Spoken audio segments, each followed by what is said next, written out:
Seraphina's POV. What is this? Expired canned sardines? Dante's voice sliced through the air, sharp and accusing. My heart skipped a beat. Calliope, you've been married to me for 3 years, and you still don't know I'm allergic to nuts and seafood? Tell me what you are capable to do if you cannot even be merely a housewife.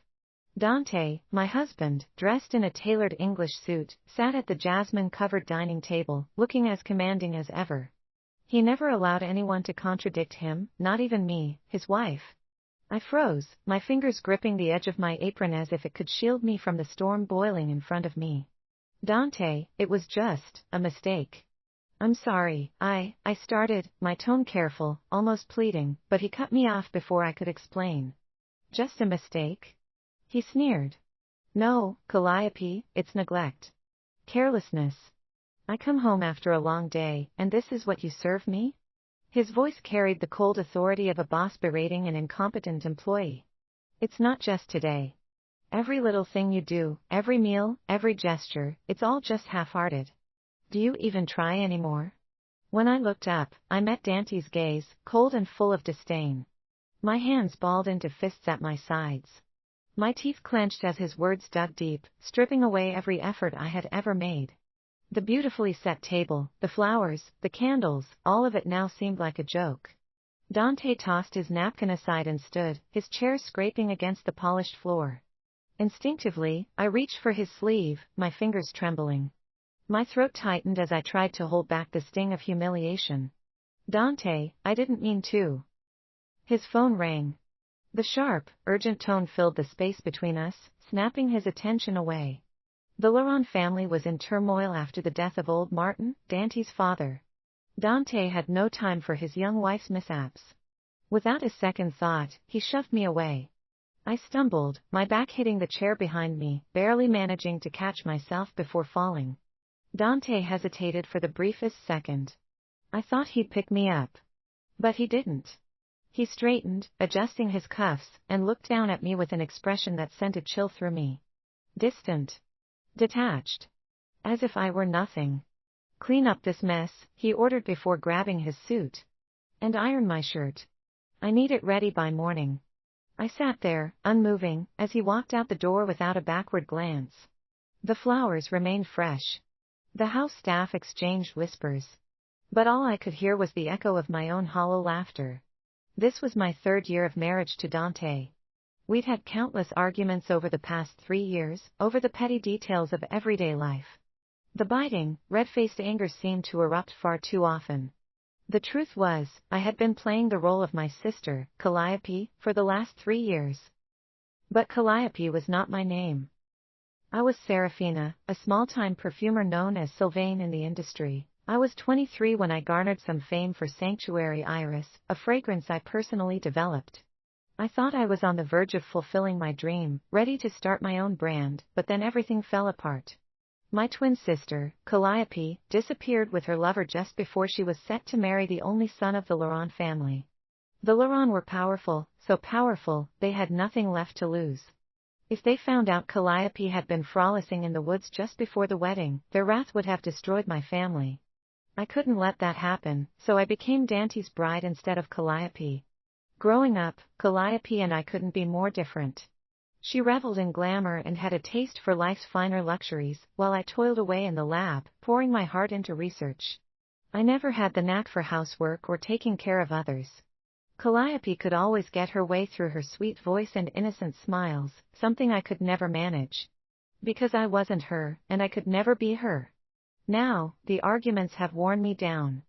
The small fondness I once had for him, back when we were in college, had long since withered under his constant ridicule.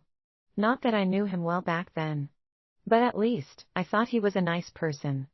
I had lived as Calliope for so long that I sometimes forgot who I really was. But tonight, sitting on the cold floor, staring at the mockery of a life I had built, I knew one thing. I couldn't do this anymore. My life wasn't mine. It was an illusion, a performance. And if I continued playing this role, I would disappear completely. No more pretending. This mistake cannot be allowed to continue. I needed to divorce Dante. I untied my apron and draped it over the back of Dante's chair before walking upstairs. I pulled out my phone and hit record. Tears streamed down my face as I spoke, my voice shaking with carefully controlled grief. I painted the perfect picture of a broken wife, a woman abandoned and mistreated. When I was done, I sent the video to Dante. Then I grabbed a pen and signed the divorce agreement, leaving it neatly on the table. I packed quickly, methodically, the weight on my chest lifting with every folded piece of clothing. When I stepped out of the villa, my shoulders trembled with fake sobs. But the moment I crossed the gates, I wiped my tears away. Good riddance. The sky is dim and gloomy. I stood still and found Dante's name in my phone's address book. My fingers lingered on that name for a while, and eventually deleted Dante from my address book. Dante's POV. The boardroom was quiet as we discussed the chairman's succession of LLC group. Then my phone chimed. It was an email from Calliope. She never emailed me. Ever. This could be urgent. Frowning, I tapped on it. I don't even know why I'm doing this. Maybe because it's the only way you'll listen to me. I never thought it would be a video. She seemed to have just cried, with red eyes and a trembling voice filling the entire room, appearing very sad and helpless. She wiped her face, but the tears kept coming. You never behaved like my husband, Dante. You treated me like an employee, no, worse. With your employees, you're different, respectful, decent. But with me, I'm just a maid to you, someone who exists only to serve you. I've always cleaned up your messes, your home, your life, your ego, while you barely even looked at me. And when you did, it was only to scold me, to remind me how I was never enough. She let out a bitter laugh, shaking her head. For all these years, I never knew my wife could look at me like this. She never even said these things to me. What was this now? Did she want to use tears to gain my sympathy? I tried to turn off the video, but it kept playing. Everyone was now looking at me. My secretary rushed to turn off the projector, but it was too late. Everyone in the conference room was giving me strange looks, while sitting in their seats whispering to each other. It felt like time froze. Dante, I've had enough. Let's get a divorce. A cold weight settled in my chest. The video ended. My secretary silently placed the phone on the table. I could feel the tension thickening in the room, every glance heavy with unspoken judgment. William, the senior shareholder, leaned back in his chair, his expression unreadable. What is the meaning of this, Dante? One of the board members asked, his tone measured but edged with suspicion. I drew in a slow breath, keeping my expression composed. It's a personal matter, I said, voice steady. I apologize for the interruption. Let's not derail the meeting. A murmur rippled through the boardroom. William exhaled, tapping his fingers against the table. His gaze was sharp, assessing. Dante, perception is everything in leadership. If your personal affairs are becoming this public, it raises concerns about stability. We need confidence in the executives leading this company. Calliope's video had sent my carefully laid plans into a tailspin. If I couldn't succeed my father as the chairman of the board, it would risk my uncle seizing full control of the company. With all due respect, my personal life does not affect my ability to lead. This situation is unfortunate, but it will be handled professionally. William held my gaze for a long moment before pushing back his chair. I suggest postponing the company's succession ceremony. At his words, the board members stood and filed out. I sat alone in the conference room, burning with rage. I yanked off the tight tie strangling my neck and threw it on the table. Dante, we have another meeting. My secretary, York, hesitated beside me. Cancel it, I'm going home and see what the hell she's up to. The storm outside mirrored my fury. I suddenly remembered our wedding day 3 years ago. The Laurent had planned everything, grand, extravagant, flawless. But what I remembered most was Calliope's face beneath her veil. We both attended Hopkins Illyria University. That day, an accident led me to break into that chemistry classroom. There seems to be someone conducting an experiment in the classroom, and the smell permeating the air is very pungent. My sense of smell is naturally more sensitive than others, and the indoor odor quickly made me dizzy.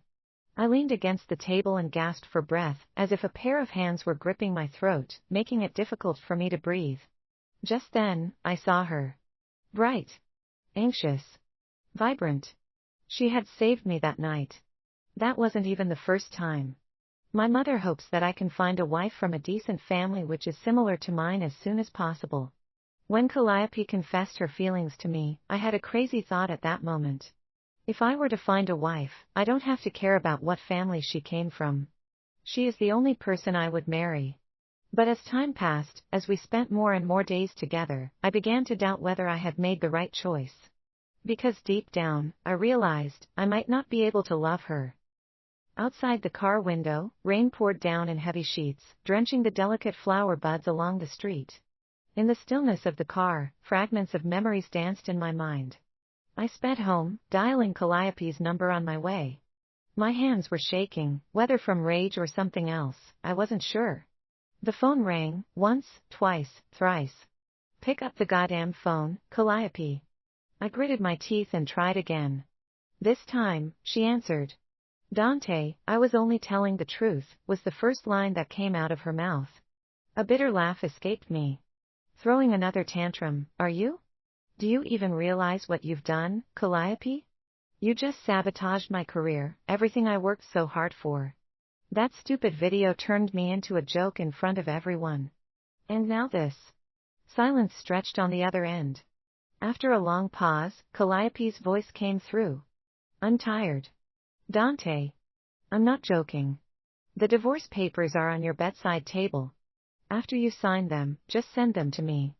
Something about the finality in her tone sent a sharp pang of unease through me. She wasn't crying anymore. She sounded. The cold realization ran down my spine. You can't be serious. The line went dead. I stared at my phone, breathing hard. This wasn't real. She wouldn't leave me. She couldn't. Without thinking, I slammed on the gas, racing back to the house that never really felt like home. Arriving at the house, I realized she had already left with her belongings. I couldn't find her clothes, accessories or shoes anywhere. But I saw a paper neatly folded on the dressing table.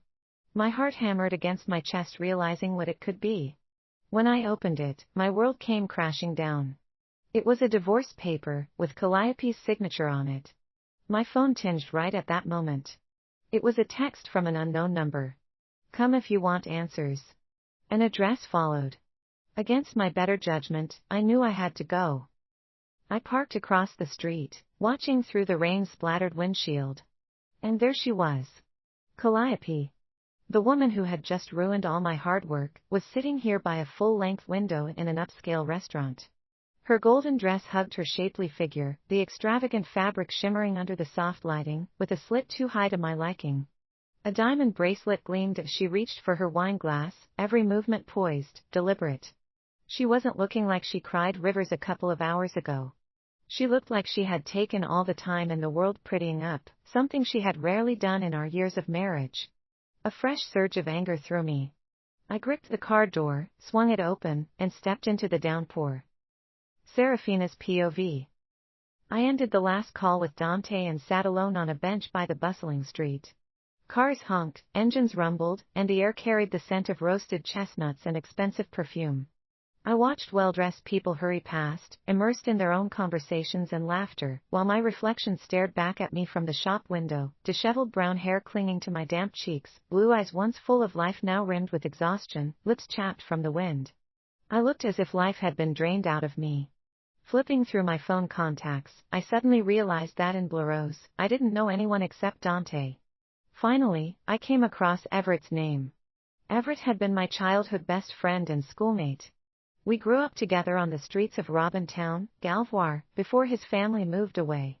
Later, we reunited at Hopkins Illyria University, and he went on to become a finance expert and a skilled stock trader.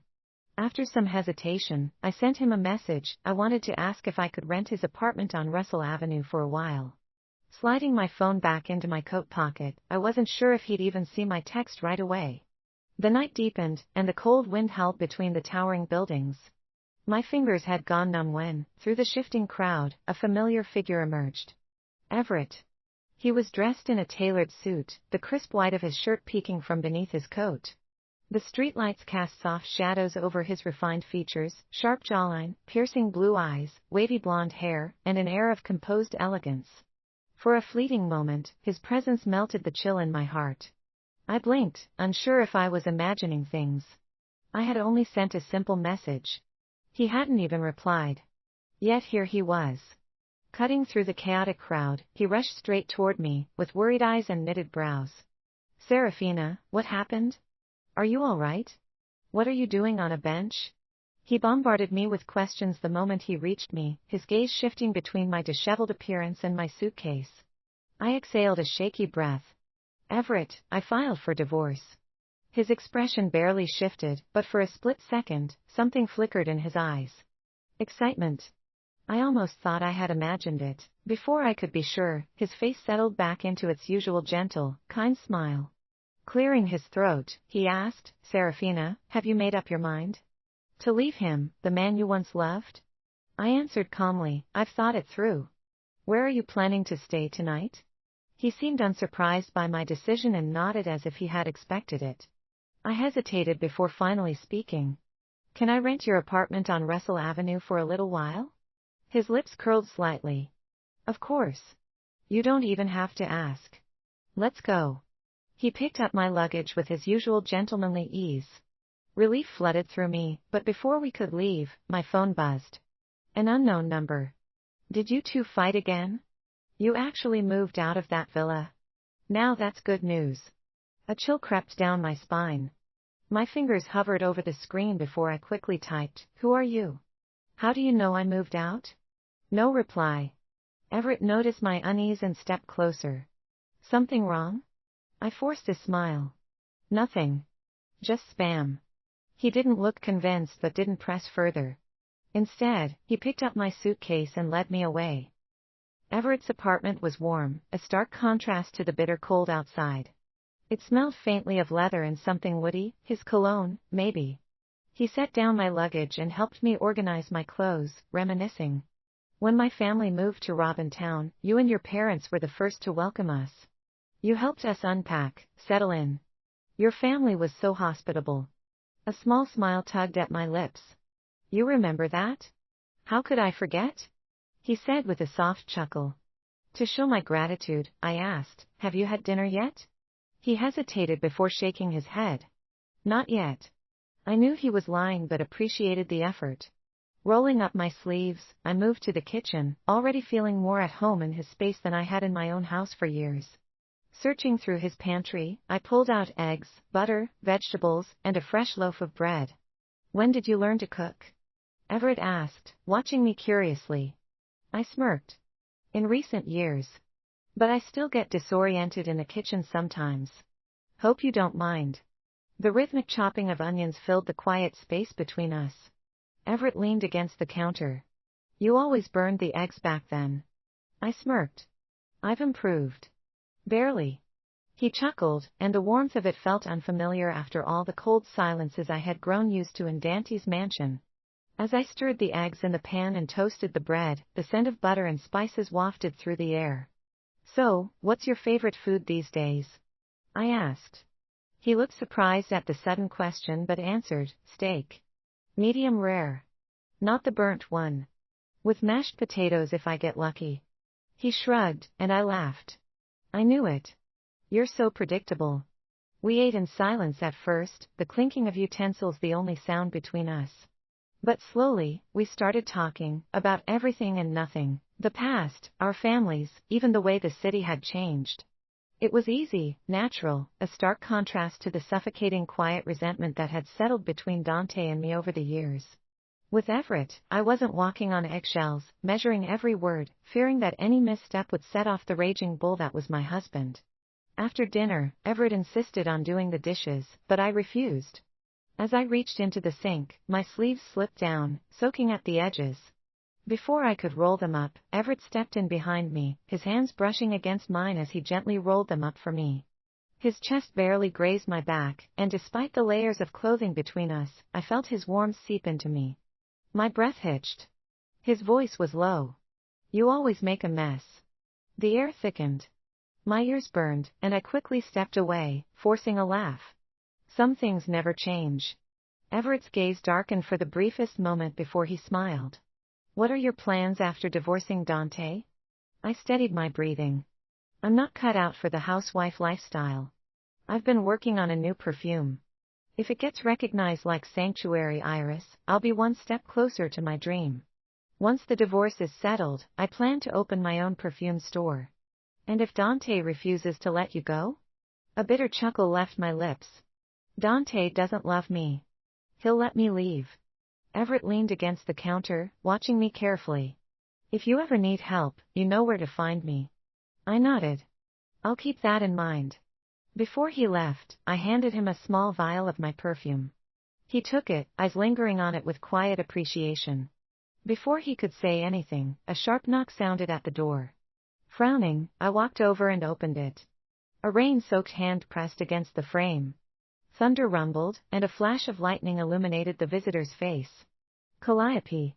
My twin sister who has been missing for 3 years.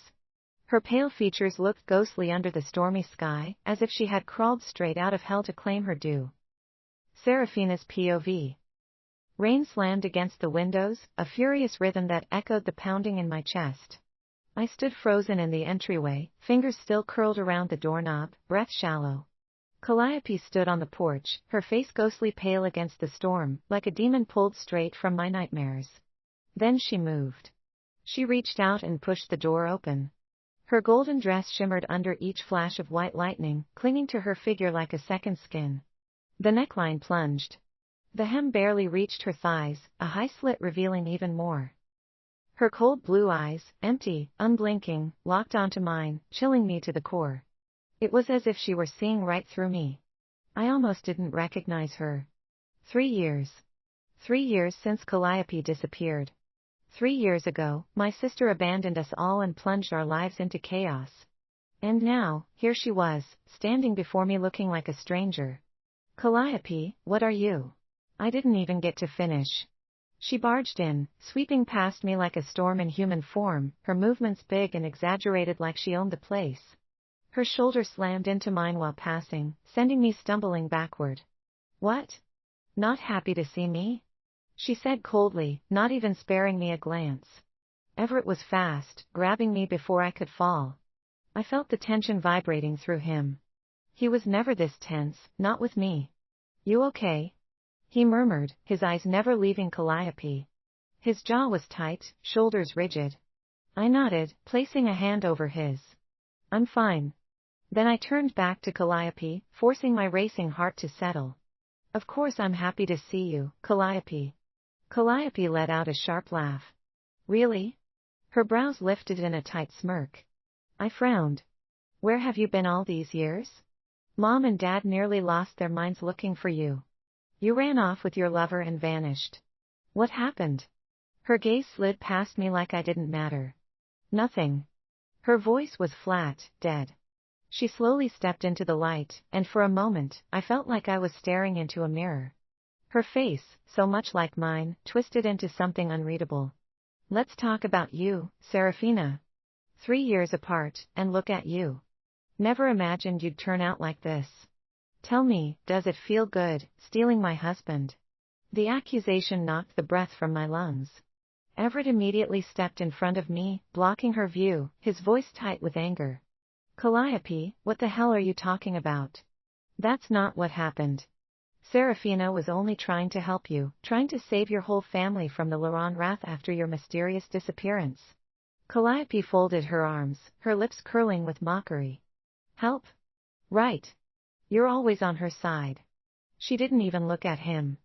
Just kept staring at me like I was something filthy. Everett had only been here to help me move. I couldn't let her drag him into this mess. None of it was his fault. Calliope, I said carefully, the week before your wedding, you disappeared. If the Laurent found out you had a lover, their backlash would have destroyed us. I did what I had to do. I talked to Mom and Dad, and we kept it quiet, to protect you. That's all. I took a deep breath. No way of that matters now. You're here. Mom and Dad will be overjoyed, I'll call them right now. I hurriedly pulled out my phone, my fingers shaking slightly. But before I could dial, Calliope forcefully slapped it from my hand, sending it to the floor with a crack, the screen shattering. Everett and I stared at her in shock. Anger simmered beneath Everett's usually calm exterior. Calliope laughed, bitter and sharp. Mom and Dad? Don't play dumb, Seraphina. You think I don't know the truth? Our parents never loved me, not like they loved you. If anything, they always hated me. Even back then, they didn't care whether I was dead or alive. And you, she stepped closer, her voice rising, you married Dante. My Dante. Our parents didn't hesitate to replace me with you, did they? They couldn't wait to make their golden child the Laurent precious daughter-in-law? I stared at her, then at my shattered phone, my pulse roaring in my ears. Was this really how she had always seen us? What right did she have to blame Mom and Dad when she was the one who eloped before her wedding? Calliope, you've got it all wrong, I said, my voice low, my eyes burning with anger at her ridiculous accusations. Calliope's eyes darkened, her expression turning lethal. Which part of what I said was wrong, Seraphina? You stealing my husband, or taking everything that was supposed to be mine? Even when we were kids, Mom and Dad always spoiled you with the best of everything. And me? I was never good enough. In their eyes, I was nothing but trouble. They never even cared about what I had to say. Mom and Dad never thought of you that way. Calliope, you've misunderstood them. I stepped forward, my brows knitted in frustration. I tried to offer a gentle pat on her shoulder, but she was too tense, too strung tight. The moment my fingers brushed her, she shoved me back, hard. Go away. Don't touch me. She snarled, dripping with pure hatred. I stumbled as Everett caught me, his hands tightening around my arms. His voice was low, controlled, but edged with warning. Calliope, we were glad to have you back. But if you get aggressive with Seraphina again, I'll need you to leave. Calliope's wild, glassy eyes flicked between us. Then, a slow, crooked smile curved her lips. I'll leave, she murmured, voice like poison. Eventually. But sister. Don't you think it's time you return everything that belongs to me? Seraphina's POV. What do you want? My throat tightened. Calliope stepped forward. Her eyes shone with a malicious glint. You claimed that 3 years ago, she began, voice syrupy smooth, circumstances forced you to marry Dante and take my place as the Laurent family's daughter-in-law, right? Then you should know, she smiled, razor-edged, that title was never meant to be yours. Her words sliced through the air, clean and cruel. I stood still, caught somewhere between frustration and dread. Calliope, the girl I'd shared a womb with, the one I once protected like my own shadow, felt like a stranger now. We were born into chaos. Robintown didn't have proper medical care back then, and our mother had nearly died giving birth to us. Calliope arrived hours after me, smaller, weaker, a consequence of that turmoil.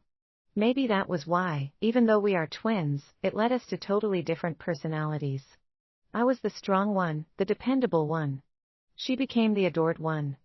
Delicate. Indulged. The jewel of our parents' eyes.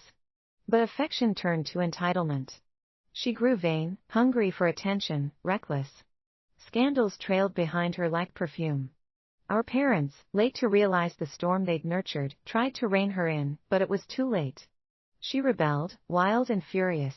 Her gaze bore into mine, searching for fear, maybe guilt.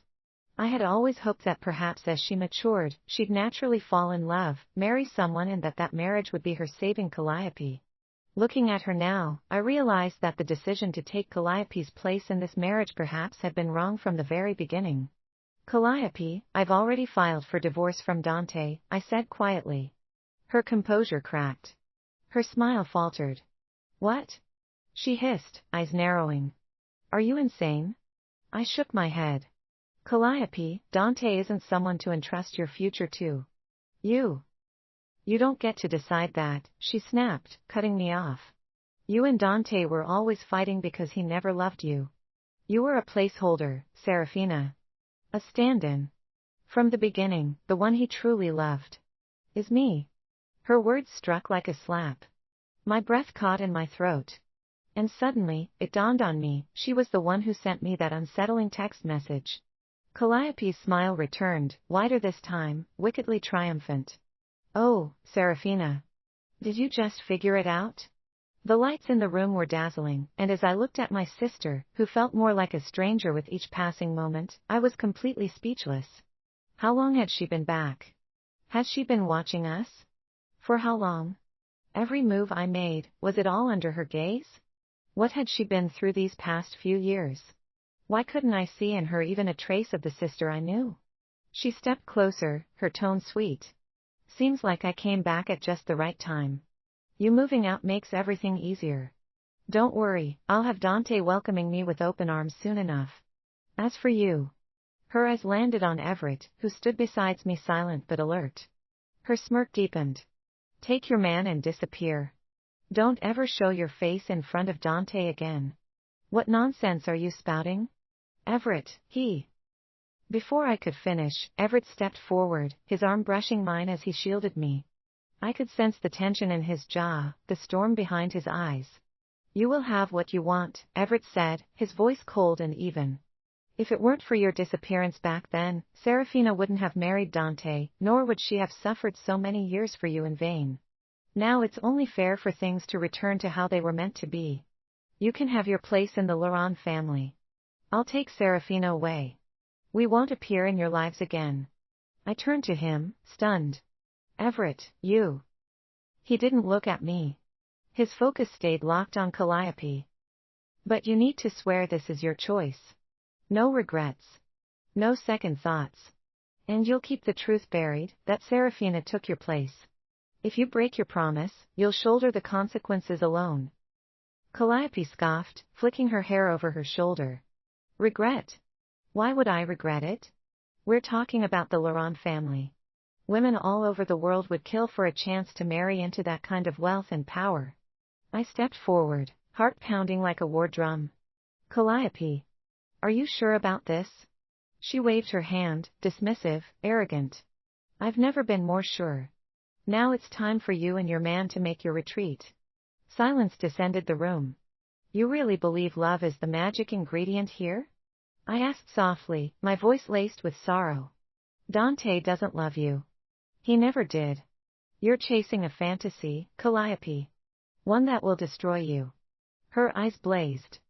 Save your speech, Seraphina. I'm not the one running away like an abandoned dog. I stared at her, at this woman who had once been my sister, now driven by greed and vanity. I saw no affection in her eyes. No warmth. Only hunger. Slowly, I nodded.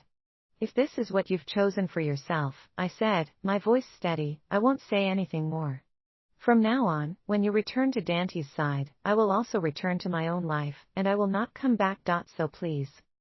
My voice paused for a moment, and then I removed the wedding ring I had been wearing for 3 years and handed it to Calliope. Play your role well,